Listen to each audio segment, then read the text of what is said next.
Hello दोस्तों, good evening. आज आप 6 सितंबर 2025 को देख सकते हैं NH 305 में और की तरफ से जो धामन की तरफ उसको रोड को खोलने का कार्य जो शुरू हो गया है। और उसमें हमारे डीसी साहब मैम जो है मौके पर गए थे और वहां का निरीक्षण किया। और जो वहां पर जेसीबी लगी और उसका जायजा करने के बाद वहां से वापस आए। आप लोग देख सकते हैं किस तरह से बंजार का जो प्रॉपर जो NH है उसके हालात कितने बदतर से भी बदतर हो चुके हैं।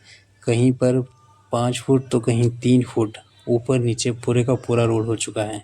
इस रोड को रिस्टोर करना अपने आप में ही एक चैलेंज साबित हो रहा है, क्योंकि हमें जिस तरह से देखने को मिल रहा है ऐसा लग रहा है कि इसको बनाने में कम से कम 7 से 8 दिन का समय जो है आराम से लगने वाला है। इसलिए आप लोग थोड़ा इंतज़ार करिएगा और विश्वास बनाए रखिएगा और अपना हौसला टूटने ना दीजिएगा, क्योंकि इस स्थिति और इस मंज़िल को देखकर हर कोई हैरान हो गया है।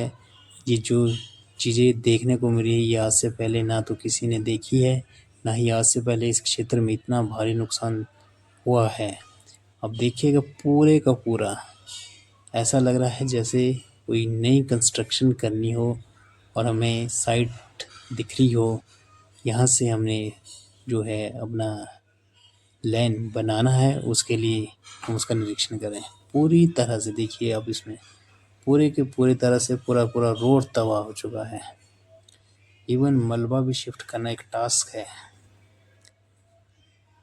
प्रशासन ने कार्य में तेज़ी की है और सारा कार्य जो युद्ध स्तर पर किया जा रहा है। जहाँ पर उन्हें आवश्यक लगा वहाँ उन्होंने मशीनें डिप्लॉय कर दी गई है और मैक्सिमम जगह पे पूरा पूरा स्पॉट ही क्लोज हो चुका है, जो बहुत ही मुश्किल है बनाना। और टेम्परेरी थ्रो करना तक इस रोड को मुश्किल हो गया है। अब लोग देखिएगा कम से कम 8-10 इंच कहीं पर, यहाँ देख सकते हैं आप कम से कम 8 इंच नीचे चले गए। अब इसे लेवल करना और इसको बनाना बहुत टफ हो जाता है।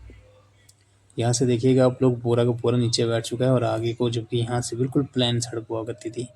गाड़ियाँ जो है 40-60 इस तरह से की स्पीड में आराम से यहाँ से चलती थी। और आज देखिएगा इसके क्या हालात हो गए हैं। ये पूरे का पूरा धंस गया है और इसको अब या तो लेवल करना पड़ेगा या तो इसको डंपिंग के साथ पूरे के पूरे लाइन को भरना पड़ेगा।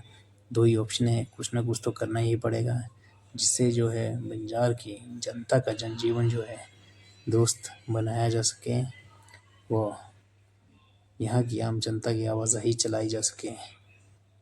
सबसे प्राथमिकता पे जो कार्य है वो यही है कि आवाजाही को सबसे पहले अवरुद्ध किया जाए, जिससे लोगों के आने जाने वो इमरजेंसी जितनी भी कंडीशंस में जो लोग भी फंसे हैं उन सभी को निकाला जाए।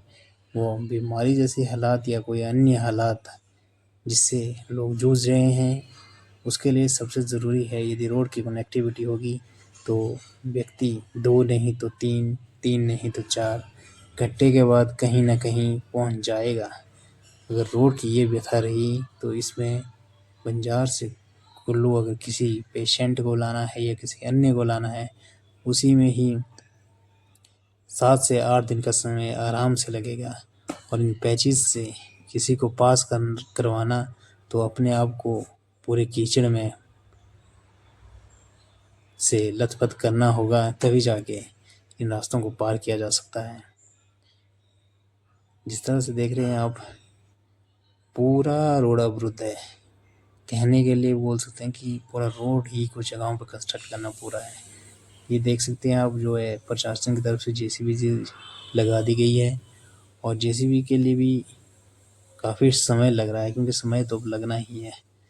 समय लग रहा है क्योंकि पूरा रोड फिर से बिठाना और बनाना, ये टेम्परेरी हो या परमानेंट हो, ये दोनों ही टास्क होते हैं, क्योंकि इसमें भी डंपिंग उतनी ही करनी पड़ती है जितना किसी नए रोड में करनी पड़ती है। और स्पेसिफिक स्पॉट ऊपर से स्लाइडिंग स्पॉट है। स्लाइडिंग स्पॉट्स पे कई बार ये दिक्कत रहती है कि जेसीबी के धंसने या पोकलैनर मशीन के धंसने के चांसेस ज़्यादा रहते हैं। और इसीलिए यहाँ पर ध्यान ज़्यादा रखना पड़ता है और अपनी आपको बहुत ज़्यादा चौकन्ना रखना पड़ता है, क्योंकि यहाँ से जो पैदल व्यक्ति जा रहे हैं उन्हीं की रूह कांप रही है कि कहीं ये नीचे को न चले जाए, कहीं ऊपर से जो पहाड़ है वो और नीचे न दरक जाए। और इस स्थिति में आप सोचिएगा, जो मशीन यहाँ से ले जाएगा ऑपरेटर, उसके लिए भी ये कहीं ना कहीं अपने आप में ये एक चैलेंज है। रास्ता भी बनाना है, साथ में ये भी देखना है कहीं ज़मीन नीचे दरक जाए या ऊपर वाली ज़मीन नीचे ना आ जाए। ये बहुत ही टफ होता है दोस्तों, इसीलिए आप लोग घर पे रहिएगा, सुरक्षित रहिएगा। और जनता से अपील है कि वो सहयोग करें, क्योंकि कच्ची मिट्टी होने के कारण इतनी जल्दबाजी में इसके ऊपर से मशीन चलाना भी इतना आसान कार्य नहीं है। लोगों को पैदल चलने में इसमें डर लग रहा है, तो आप लोग सोचिएगा, आप लोग मशीन के ऑपरेटर से ये उम्मीद रख रहे हैं कि वो इसके ऊपर से मशीन चला कर ले जाएं और हमारे लिए रोड बनाएं। एक दिन 2 दिन आप मौसम को भी खुलने दीजिएगा, क्योंकि उससे मिट्टी बैठ जाती है। जितनी जल्दबाजी में ये रोड निकालेंगे उसके बाद ये होगा कि धूप लगेगी और वो सारे लगेगी, वो उसके बाद जो मिट्टी है फूलेगी। फुलावट मारने के कारण बाद में जो है हमें और जो बनाया हुआ रास्ता है वो भी स्लाइड होने के चांसेस रह सकते हैं। इसीलिए आप लोग कुछ समय और प्रतीक्षा करिएगा और मिट्टी को थोड़ा सा बैठने दीजिएगा। और उसके बाद जो मशीन्स के लिए भी काफ़ी इजी हो जाएगा, क्योंकि अब इसमें जाहिर सी बात है 3 या 4 दिन इसमें लगने ही लगने हैं, चाहे जितनी मर्जी स्पीड से काम करना पड़े। पर इस रोड की वाकई में ही हालात जो है बहुत ही बदतर है। देखिएगा, ये पूरे का पूरा स्ट्रेच है जो ओकलैंड मशीन को बनाना पड़ेगा, तभी जाके यहाँ से जो है गाड़ियाँ जा सकती हैं। पूरा स्ट्रेच ही नीचे जा चुका है। ये सिर्फ एक जगह की बात नहीं है, ये सभी जगह के यही हालात हैं।